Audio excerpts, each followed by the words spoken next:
കടയിൽ നിന്ന് കൊണ്ടുവന്ന് വെച്ച പച്ചമുളകൊക്കെ കഴിഞ്ഞിരുന്നു കേട്ടോ. അപ്പം ഞാൻ തോരൻ വെക്കാനും കറി വെക്കാനൊക്കെ ആയിട്ട് കുറച്ച് പച്ചമുളക് തേടിയുണ്ട് നമ്മളെ മുറ്റത്തേക്ക് ഇറങ്ങിയതാണ് കേട്ടോ. ഇതിപ്പോൾ വെള്ളക്കാന്താരിയാണ്. 1-2 തൈ നമ്മളെ വീട്ടിലുണ്ട്. അതിൽ മൂത്തത് നോക്കി പറിക്കുകയാണ് കേട്ടോ.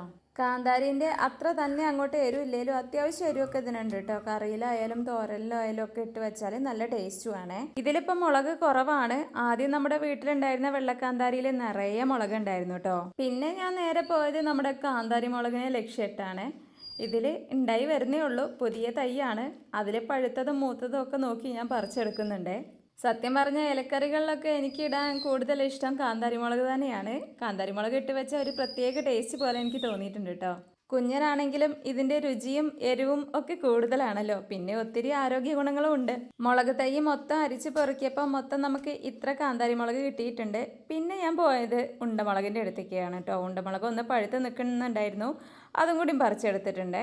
എല്ലാ മുളക് തൈന്നും കൂടി അരിച്ച് പെറുക്കിയപ്പോൾ ഇത്ര മുളക് കിട്ടിയിട്ടുണ്ട്. അപ്പോൾ വീഡിയോ ഇഷ്ടപ്പെട്ടാൽ ലൈക്ക് ചെയ്യാനും സബ്സ്ക്രൈബ് ചെയ്യാനും ഷെയർ ചെയ്യാനും കൂടി മറക്കരുതേ.